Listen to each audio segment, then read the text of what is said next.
ইয়া আইয়ুহান নাসু তাকু রাব্বাকুমুল্লাযী খালাকাকুম মিন নাফসিন ওয়াহিদা।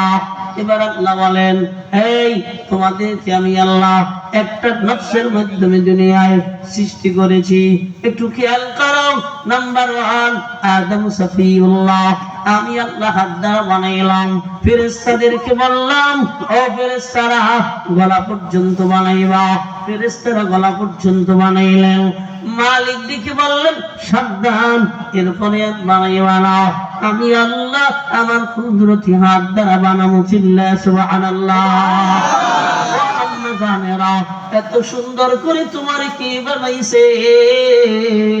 ও বাবাজিরা, এত সুন্দর করে তোমার কে বানাইল? ও যুবক ভাইয়ারা, এত সুন্দর করে তোমার কে বানাইল? সে তো আর কেউ নয়, সে তো আমার আল্লাহ। চিল্লা বলেন ঠিক কিনা? আল্লাহ বলেন, 1 নম্বরে আমি আদম সফিউল্লাহকে বানাইলাম। খালাকাকুম মিন নাফসিন ওয়াহিদা, তোমাদের ভিতর থেকে একজন বানাইলাম। 2 নম্বর, ওয়া খালাকা মিনহা যাওজাহা, আমি আল্লাহ দুনিয়ার জমিনে তোমাদের মাতা হাওয়াকে বানাইলাম। কেমনা হাওয়াকে বানাইলেন? আল্লাহর বান্দারা মুফাসসিরিন কিরাম লেখেন, আম্মা জান হাওয়া, আব্বাজান বগলের নিচে সর্বনিম্ন যেটা ছোট একটা বাঁকা হাড্ডি, এই হাড্ডির মাধ্যমে আল্লাহ বানাইলেন। ও কুড়িগ্রামের মুসলমান, একটু দিন শিখো, দিন জানো। প্রত্যেকে আসলাম, কেমনে আসলা, কিভাবে দুনিয়া থেকে বিদায় নিয়ে চলে যাওয়া, এটাই আজকের আমার বয়ান। একটু খেয়াল করো ও বাবাজি, আল্লাহর বান্দারা, আল্লাহ আমাদের ভিতর থেকে একটু বলবেন, কয়জন বানাইলেন? কয়জন? আরে বলেন একজন। কয়জন? চিল্লা এখন কয়জন? আরো জোরে কোন কয়জন? এটি না শিখলে, না বুঝলে কেমনে আমল করবেন? আল্লাহ বলেন, আমি তোমাদের ভিতর থেকে একজন বানাইলাম। নাম্বার 2, ওয়া খালাকা মিনহা যাওজাহা, এরপরে তার থেকে তার বিবিরে বানাইলাম। এবার কেমনা তাই বিবিরে বানাইলেন? এই বুগলের নিচে সর্বকনিষ্ঠ একটা হাড্ডি, সেটা আবার বেঁকা হাড্ডি। ওই বেঁকা হাড্ডি দিয়ে বানাইলেন। কেন বানাইলেন? আব্বা জানাদম জান্নাতের ভিতরে একা থাকে, ভালো লাগে না। অন্তরের খবর জানেন কেডা? অন্তরের খবর জানেন আমার আল্লাহ। আল্লাহু আলিমুম বিদাতিস সুদূর। বাবাজি, আল্লাহর বান্দারা, বাবাজির অন্তরের খবর জানেন আল্লাহ। ডাইনি ঘুরে বাবাজির ভালো লাগে না, বামে ঘুরে বাবাজির ভালো লাগে না। একটা বন্ধু দরকার দুনিয়ার জমিনে আল্লাহ। এবার তার ভিতর থেকে একটা হাড্ডি বাইর কইরা তাকে আমার আল্লাহ একজন বন্ধু হাদিয়া দিলেন।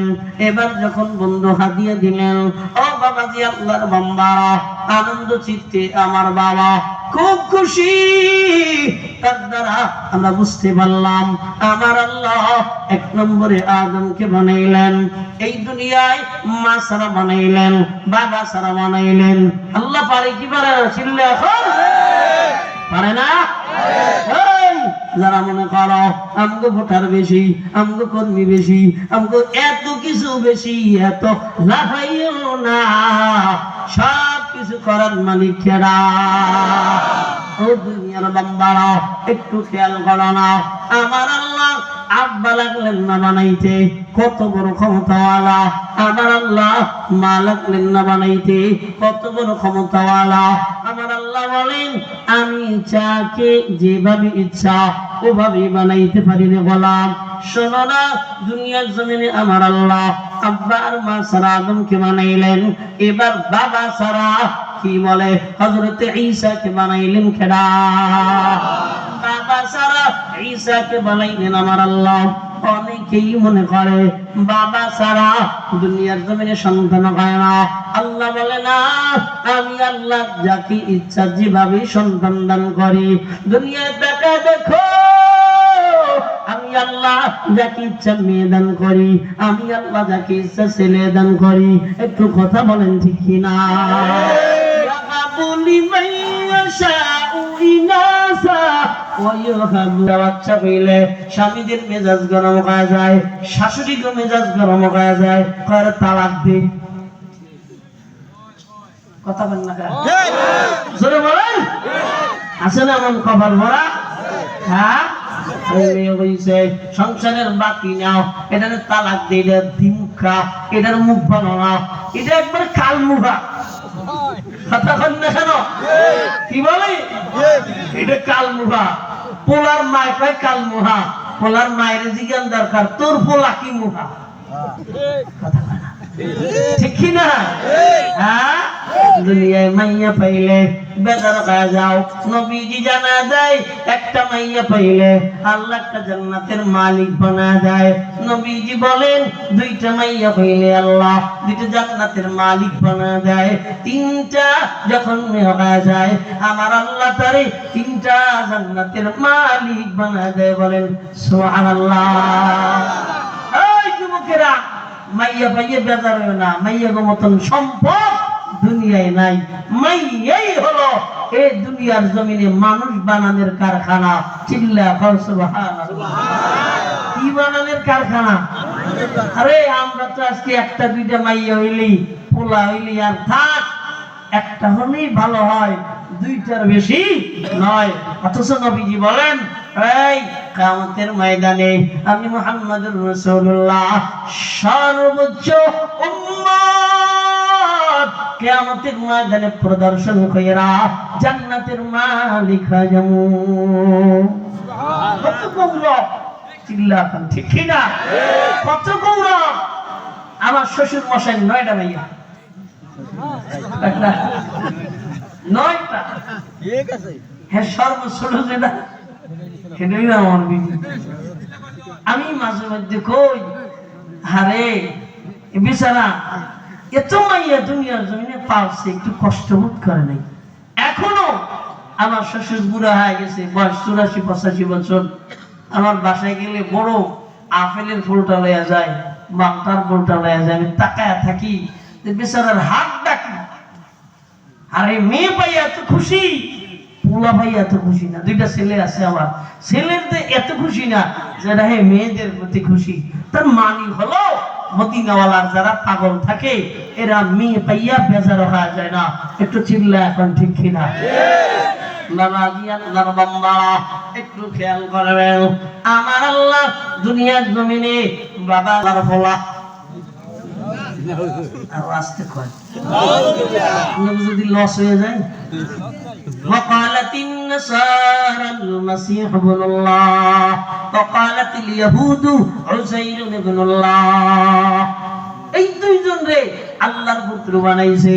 একটু খেয়াল করেন না, দেখে বলেন এই ঈসা রূহুল্লাহ দুনিয়ার জমিনে এই আল্লাহর বান্দারা, এটা আল্লাহর সন্তান। নাউজুবিল্লাহ। আল্লাহর কি কোনো সন্তান আছে? বলেন আল্লাহর কোন সন্তান আছে? আল্লাহর মা আছে? আল্লাহর বাবা আছে? জানেন কয়দিন আগে একটা বাউলা, ওই বাউলাটা কইছে আল্লাহর আগা হোগা নাই। এই বাউলাটা এখন জেলখানায়। বাংলাদেশের আপামার তাওহীদি জনতা ঘোষণা দিয়েছে আর ভাসিয়েছেন সন্তান, কিন্তু বেঈমানের বাচ্চারা ওরা ডাক দিয়া কয় ঈসা রূহুল্লাহ, আল্লাহর সন্তান। দুনিয়ায় আল্লাহ বলেন, আমার সাথে পড়েন, আল্লাহু আল্লাহু আহাদুন আল্লাহুস সামাদ লাম ইউলাদ ওয়া লাম ইয়াকুল লাহু কুফুয়ান আহাদ। আমার আল্লাহ বলে এই দুনিয়ায় আমার মা নাই, এই দুনিয়া আমার বাবা নাই, এই দুনিয়া আমার ছেলে নাই, এই দুনিয়া আমার বিবি নাই, এই দুনিয়া আমার মা নাই, এই দুনিয়া আমার কিচ্ছু নাই। আমি আল্লাহ অদ্বিতীয়, কেউ নাই। বলেন সুবহানাল্লাহ। বাবাজি আল্লাহর বান্দারা, তারপরে বুঝতে পারলাম এই দুনিয়ার জমিনে আল্লাহ সব কিছু করতে পারে কি পারে না। তারা একটু নড়াচড়া করলে আমার দিলের বয়ান চলে যায়। এবার মাথায় রেখে নড়াচড়া করি, একটু নড়াচড়া করলে আমার খারাপ লাগে। ময়দান থেকে উঠলে তো কান্না আসে যে মানুষ এই কথা থুইয়া বাহিরে কি কোনো ভালো কাজে যাচ্ছে? ভালো মজলিস পাবে, ভালো কথার জায়গা পাবে, চিন্তা আমার কান্না সেই মানুষগুলোর প্রতি আমার বড় দরদ লাগে। আমি তো আপনাদেরকে গালি দিচ্ছি, কথা বলেন না কেন? গালি দিচ্ছি? জোরে বলেন। ভালো কথা বলতেছি না? আল্লাহ কবুল করুক বলেন আমিন। তাহলে ঈসা রূহুল্লাহ, আল্লাহর সন্তান না মারিয়ামের সন্তান? কার? জোরে খান। মারিয়ামের সন্তান। গোটা কোরআন শরীফের ভিতরে আমার আল্লাহ এক জায়গায় মহিলার নাম উচ্চারণ করছে, সুবহানাল্লাহ। এটা এত দামি সম্পদ, বাজারে উঠাইল না। এটা এত দামি সম্পদ, দোকানে উঠাইল না। এটা এত দামি সম্পদ, দুনিয়ার জমিনে কোথাও বের করল না। গোপনে রাখলেন কে? চিল্লা বলে আল্লাহ। এমন গোপনে রাখলেন, মসজিদের হুজরার ভিতরে থাকতেন, দুনিয়ার জমিনে সাবা দেখা পায় গেলেন, কেউ তাকে দেখতে পাইল না। আমার আল্লাহ ইচ্ছা করলেন আমি মারিয়ামের মাধ্যমে দুনিয়ার জমিনে বাবা ছাড়া সন্তান পয়দা করব। আমার আল্লাহ জিবরাইলের মাধ্যমে রূহ ঢুকিয়ে দিলেন গলার ভিতর দিয়া, মুখের ভিতর দিয়া।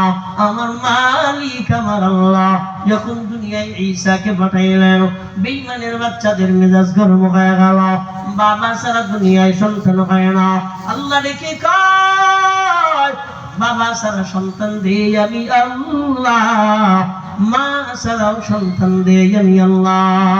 ছোট বাচ্চাকে নিয়ে মারিয়াম এবার খুব চিন্তিত হয়ে গেল, কেমন মানুষের সম্মুখে মুখ দেখাবো। আল্লাহ জানা দিলেন, ও মারিয়াম, মানুষের সম্মুখে যাও, যারা তোমাকে দোষারোপ করতেছে, তোহমত দিতেছে, আমি আল্লাহ তোমার বাচ্চার মাধ্যমে এর সুরাহা করে দিব। চিল্লাখন সুবহানাল্লাহ। মারিয়াম আলাইহিস সালাতু ওয়াস সালাম লোকালয়ে চলে গেলেন। এবার যখন লোকালয়ে গেলেন, বেঈমানের বাচ্চারা কয় এটা আল্লাহর বলা। চিল্লাখন নাউজুবিল্লাহ। আল্লাহর বলা। এবার যদি তা না হয় তাহলে এটা যার সন্তান। নাস্তাগফিরুল্লাহ বলেন নাউজুবিল্লাহ। ও বাবাজি, আল্লাহর বান্দারা, আমার আল্লাহ জানা দেয়, ও মারিয়াম, সন্তানের দিকে ইশারা করো না, সন্তান বেঈমানদের জবাব দিয়ে দিবে। আওয়াজ দিয়ে বলেন সুবহানাল্লাহ। আলা ইন্নী আবদুল্লাহ আতানিয়াল কিতাবা ওয়া জাআলানি نبيا وجعلني مباركا أينما كنت وأوصاني بالصلاة والزكاة ما دمت حيا। দুনিয়ার বান্দারা, আল্লাহ ছোট কোলের বাচ্চারে দিয়া এবার বেঈমানদের মুখে তালা লাগায় দেয়। ঈসা রূহুল্লাহ এবার ডাক দিয়া বলেন, এ দুনিয়ার বান্দারা, ইন্নী আবদুল্লাহ, আমি হলাম আল্লাহর বান্দা। আতানিয়াল কিতাবা ওয়া জাআলানি নবিয়্যা, আমার আল্লাহ আমার দুইটা জিনিস দিয়েছে। নাম্বার ওয়ান, আমার আল্লাহ আমাকে কিতাব দিয়েছে। নাম্বার দুই, আমার আল্লাহ আমাকে নবী বানিয়েছে। চিল্লাকুন সুবহানাল্লাহ। বাবাজি, আল্লাহর বান্দারা, দুনিয়ার জমিনে আমার আল্লাহ সব কিছু ছাড়া সব কিছু করতে পারে। চিল্লা বলেন ঠিক কিনা? এই মর্মে এখানে ছোট্ট একটা কথা বইলা যায়। ও কথা নিশি আম্মা জানেরা, একটু খেয়াল করবেন। দুনিয়ার জমিনে আল্লাহ অগণিত পুরুষের নাম আল্লাহ কোরআনের ভিতরে লিখেছেন। আল্লাহ লক্ষ লক্ষ নবী পাঠাইছেন দুনিয়ার জমিনে, কিন্তু একটা নারীকে নবী বানান নাই। দুনিয়ার জমিনে একটা নারীর আলোচনা করেছে তাওহীদের জন্য, দুনিয়ার বান্দাদের ঈমানকে পরিষ্কার করার জন্য। কোরআনের ভিতরে আল্লাহ নূহ নবীর বিবি বলেছেন, আদম নবীর বিবি বলেছেন। ও দুনিয়ার বান্দারা, কি বলে?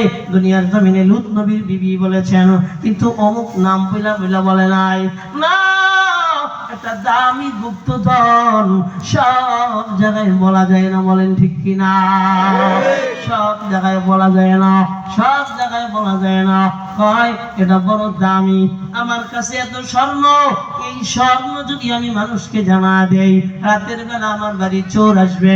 আমার সিন্ধুকের ভিতরে এত টাকা, এটা যদি মানুষকে জানা দেই, আমার বাড়ির ভিতরে চোর আসবে। ঠিক নারী এত বড় দামি সম্পদ আমার আল্লাহ গোপনে রেখেছে। ও আম্মা জানেরা, একটু খেয়াল করো না, আল্লাহর কলি ট্রেনের ভিতরে উঠছে। ট্রেনের ভিতরে যখন উঠছে, বিবির হাত মোজা পরাইয়া, পা মোজা পরাইয়া, চোখ দুটা ডাইকা, হাত ধরে লইয়া ট্রেনের ভিতরে বান্দা উঠে গেলেন। যখন উঠলেন, নিকটে একজন টেডিমার্কা যুবক বসা। এই যুবকের দিলের ভিতরে ভালো লাগলো না, এমন একটা নারীকে এমন নির্যাতন কইরা এখানে রাখা হলো। যুবক ডাক দেয়া কয়, হুজুর ইল্লাই কিন্তু আমনগো দেখতে পারি না। হুজুর ডাক দেয়া কয়, কারণ কি? কারণটা হইল এই নারীটাকে এমন বাধা বাঁধলেন, এমন ভাবে প্যাকেট করলেন, এই নারীটা শ্বাস কাটতে কষ্ট হয়, এই নারীটাকে আপনি বড় নির্যাতন করলেন। আল্লাহর ওলি দেখে কয়, যুবক মাথার উপরে তাকা। মাথার উপরে তাকাইলেন, এটা কি? এটা আমার ব্রিফকেস। আল্লাহর ওলি ডাক দিয়া কয়, ব্রিফকেসের ভিতরে কি? কয় আমার টাকা পয়সা, আমার ধন ইন্টার ভিতরে। কয় তুই আটকে রাখছো কে? কয় আটকে রাখছি, কে যদি আমার টাকা পয়সা চুরি করে রাখছি। আল্লাহর ওলি দেখে কয়, ও যুবক, টাকা চলে গেলে টাকা পাওয়া যায়, সম্পদ চলে গেলে সম্পদ পাওয়া যায়, কিন্তু একটা নারীর সত্যিত্ব যদি নষ্ট হয়ে যায়, জিন্দেগিতে আর পাওয়া যায় না। চিনলে এখন ঠিক কিনা? এবার আপনারাই বলেন না কেন, নারীর দাম বেশি না সম্পদের দাম বেশি? নারীর দাম বেশি। নবীজি বলেন, অকাইরু মাতাঈদ দুনিয়া মাতাঈদ দুনিয়া আল মারাতুস সালিহা। এই দুনিয়ার জমিনে একটা সতী সাধ্বী, একটা নারীর এত দাম। দুনিয়ার জমিনে একজন বান্দি সতী সাধ্বী যদি হয়ে যায়, আল্লাহ ওয়ালা হয়ে যায়, দুনিয়ায় তার দাম হয়ে যায়, আখিরাতেও তার দাম হয়ে যায়। এজন্য নারীদেরকে কষ্ট করা লাগে। নারীরা এত দামি, স্বামী জানাজার নামাজে যাবে, নারীর আমলনামায় অটোমেটিক সওয়াব চলে আসবে। সুবহানাল্লাহ। স্বামী যুদ্ধের ময়দানে যাবে, অটোমেটিক সওয়াব চলে আসবে। স্বামী দুনিয়ার জমিনে জুমার নামাজে যাবে, অটোমেটিক সওয়াব চলে আসবে। স্বামী দুনিয়ায় যা করবে, অটোমেটিক বিবির আমলনামায় সওয়াব চলে আসবে। এত বড় দামি তারা। ও আম্মা জানেরা, দুনিয়ার ভিতরে একটু কষ্ট করো না রে মা। স্বামী কামাই করতে পারে না, স্বামীকে গালাগালি দাও। স্বামী ভালো কিছু আনতে পারে না, এজন্য স্বামীকে গালাগালি দাও। সারাটা জীবন স্বামী গোলামের মতন খাটলো, এবার তোমার শেষ কথা এমনটা হয়, তোমার ঘরে আইসা কিছু পাইলাম না। এই কুড়িগ্রামে আছে। নবীজির একজন সাহাবী, যার নাম জুবায়ের। জুবায়েরের বিবির নাম হলো আসমা রাদিয়াল্লাহু তাআলা আনহা। নবীজি জানায় দিলেন, জুবায়ের, দুনিয়ার জমিনে মানুষের বডিগার্ড থাকে, ঠিক আমার জান্নাতের ভিতরে নবীদের বডিগার্ড থাকবে, আমারও বডিগার্ড থাকবে। শোনো না, ওই 1 নম্বর বডিগার্ড থাকবে হযরত জুবায়ের, 2 নম্বর বডিগার্ড থাকবে তালহা। এবার জুবায়ের এমন কথা শুনে বড় আনন্দিত হয়ে গেল। মদিনাওয়ালা নবীর সঙ্গে থাকবে জান্নাতে, শুধু থাকবে না, বডিগার্ড হয়ে থাকবে। চিল্লা বলেন সুবহানাল্লাহ। বিবির কানে এই কথা চলে গেল। স্বামীকে নবীজি এত বড় সার্টিফিকেট দিলেন। ও বাবাজি, আপনার বান্দারা, বিবি ডেকে জানা যায়, ও স্বামী আমার, দুনিয়ার জমিনে তোমার কাছে কোনো পাওনা দেওনা নাই, তোমার কাছে কোনো আমার দাবি নাই, তুমি মদিনাওয়ালা নবীর খেদমতে বইরা থাকো। এবার আমি আমার স্বামীকে মদিনাওয়ালার জন্য ওয়াকফ করে দিলাম, আমার স্বামীকে আমি মদিনাওয়ালার দিয়ে দিলাম। মদিনাওয়ালা নবীর ডানে জুবায়ের থাকে, বামে জুবায়ের থাকে। নবীজিকে কেউ কষ্ট দিতে পারে না, কেউ কোন কোনো ক্ষতি করতে পারে না। জুবাইর এত নবীজির সন্নিকটে থাকে। হযরতে জুবাইরের বিবি আসমা ডেকে কয়, ও দুনিয়ার মানুষ, জুবাইর বাড়ি আসার টাইম পেত না, আমি আসমা বেজার হইতাম না। জুবাইর এমনকি বকরির খাবারটাও দিতে আসতো না, আমি বেজার হইতাম না। আমি বকরির খাবারটা নিজে দিতাম। আমার ঘরের ভিতরে দাস দাসী ছিল না, সব কাজ আমি আমার নিজের দ্বারা করতাম। কূপের ভিতর দিয়া আমি নিজে পানি উঠাইয়া কাঁধে বইরা এরপরে রাতের বেলা বাসায় নিয়ে আসতাম, ঘরে নিয়ে আসতাম। আসমা ডেকে কয়, এমন দিন যাইতো আমার ক্ষুধার যন্ত্রণায় আমি বাঁচতাম না। আসমা বলেন, এরপরে স্বামীকে বলতাম না, ও স্বামী আমার বাজার লাগবে, বাজার, এটা খাবো, এটা খাবো। এটা জুবাইর বলেন, হযরত আসমা বলেন, আমি এটা বলতাম না। শুধু তাই না, 2 দিন 3 দিন আমার ক্ষুধার যন্ত্রণা পোহাইতে হইত। হঠাৎ করে একদিন এমন হয়ে গেল, 3 দিন চইলা গেল, খানার কোনো আয়োজন নাই। এর ভিতরে একদিন আমি বাবার কাছে নালিশ দিই নাই, এর ভিতরে একদিন আমি মদিনাওয়ালার কাছে নালিশ দিই নাই। না, আমার স্বামী যদি জান্নাতি হয়, আমিও তো জান্নাতি হয়ে যাবো। আসমা বলেন, একদিন না খেয়ে রইলাম, 2 দিন না খেয়ে রইলাম, 3 দিন আর সহ্য করতে পারি না। নিকটই একটা ইহুদির বাড়ি, ইহুদির বাড়ির ভিতরে বকরি জবাই হয়েছে, আমার নাকে সুঘ্রাণ চলে এসেছে, ক্ষুধার যন্ত্রণায় ছটফট করতেছি। এবার বাতি জ্বালানোর লেগে আমি গেলাম, আগুন আনতে আমি গেলাম এই জন্য পাড়া পড়শিবাসী হিসাবে যদি একবার বলে, এরে আসমা একটু খাবার খাও, তো আমি খাই, আমার ক্ষুধা নিবারণ করব। আসমা ডেকে বলেন, না, তারা আমাকে খানা দিল না, বললো না যে একটু খাও। আমি তো গেছি এটা উসিলাতাম। এবার যখন চলে আসলাম, আমাকে কিচ্ছু দিল না। দ্বিতীয়বার আমি আগুন আনতে গেলাম, তখনও আমাকে কিছু দিল না। না, আমি বড় কান্নাকাটি শুরু করে দিলাম, ক্ষুধার যন্ত্রণায় আমি বাঁচি না। ওরে আল্লাহর বান্দারা শুনো, ও পদ্মানিশি আম্মা জানেরা, ডাইনের বাম কইলে গালি দাও, কুকুরের বাচ্চা কইয়া এমনও বিবি সংসারে আছে না? না বলেন, জোরে বলেন, আছে না নাই? আমি তৃতীয়বারের জন্য যাওয়ার পরেও আমাকে বললো না, তৃতীয়বার আগুন আনতে গেলাম, একটা উসিলাতে আগুন লাগবে, কিন্তু না, আমাকে তখনও দেয়া হয় নাই। ও আল্লাহর বান্দারা, উনি বলেন, আমি আইসা হুম করে কান্না শুরু করলাম। ও তার মালিক, স্বামী বেচারা বাড়ি আসে না, মদিনাওয়ালার দরজায় পড়ে থাকে, মদিনাওয়ালার খাদেম, আমি ডাকতেও পারি না, আমার বড় ভয় হয়। ও দয়ার মালিক আল্লাহ, ক্ষুধার যন্ত্রণায় আমি বাঁচি না, তুমি আমার মালিক, তুমি আমার খানার আয়োজন করে দাও। আসমা ঘরের ভিতরে এমন কান্নাকাটি আল্লাহর দরবারে করতেছেন, অন্য কোথাও করতেছেন না। আমার মালিক বেঈমান ওই ইয়াহুদির অন্তরের ভিতরে মায়া ডাইলা দিলেন। ইয়াহুদি এবার বাড়ি এসে ডাক দেখো, বিবি আমার খানা খেয়েছ? কয় খানা খাই নাই। বাড়ির পাশে যে তাকে দিয়েছ? কয় না, বারবার আগুন নিতে এসেছে, এরপরে আমি খানা দেই নাই। স্বামী ডাক দেয়া বলে, বিবি যত সময় পর্যন্ত আরবির ঘরের ভিতরে তুমি গোশত খাবার না দিয়া যাবা, তত সময় পর্যন্ত আমি খানা খাবো না। একটু বলেন না সুবহানাল্লাহ। হাতে দইরা বইলা যাই, পায়ে পইরা বইলা যাই, দুনিয়াটা একটু কষ্ট করো। ও যুবক ভাইয়ারা, দুনিয়াটা আমল করতে একটু কষ্ট করা লাগে। ও বৃদ্ধ বাবারা, দুনিয়াটাই আমল করতে একটু কষ্ট করা লাগে, আল্লাহকে পাইতে একটু কষ্ট করা লাগে। হ্যাঁ, এই কষ্ট কইরা যখন দুনিয়া থেকে বিদায় নেবা, কসম আল্লাহর শান্তির অভাব হবে না। তুমি দুনিয়া থেকে বিদায় নিবা, মরণ আজরাইল তোমার সামনে দাঁড়ায় যাবে। এটা যখন ইচ্ছা আজরাইলের সময় হবে তখন চলে আসবে।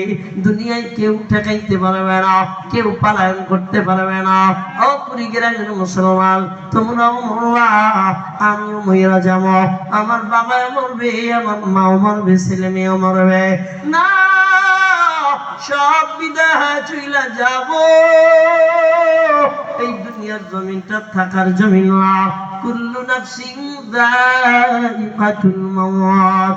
এই দুনিয়াটা হলো বান্দা মৃত্যুর স্বাদ গ্রহণ করার জায়গা। এই জায়গায় সবার মৃত্যুর স্বাদ গ্রহণ করা লাগবে। এই জায়গায় কেউ মৃত্যু ছাড়া চিরস্থায়ী থাকতে পারবে না। ও বাবাজি, আল্লাহর বান্দা, একটু মরণকে স্মরণ করো। কখন তোমার মালাকুল মউত চলে আসে তুমি জানো না, আমিও জানি না। ও আম্মা জানেরা, একটু মরণকে স্মরণ করো না। তোমার যখন মরণ হবে রে মা, কানের বালা গুলা খুলবে, নাকের ফুল খুলবে, হাতেরটা খুলবে, পায়েরটা খুলবে, শরীরের কাপড়টাও খুলে রাখবে। শোনো না, সাদা কাপড়ে প্যাকেট করে দিবে। একটু চিন্তা করো না, ওই সাদা কাপড়ে আমাকে যখন প্যাকেট করে এক কবরে রাখা হবে, আমার অবস্থাটা কি হবে রে? আমার মা থাকবে না, আমার বাবা থাকবে না, আমার ভাই থাকবে না, আমার বন্ধু থাকবে না, আমার ছেলে থাকবে না, আমার মেয়ে থাকবে না। আজকে একদিন ছেলে না দেখতে পারলে ভালো লাগে না, বিবি না দেখতে পারলে ভালো লাগে না, মা বাবা না দেখতে পারলে ভালো লাগে না।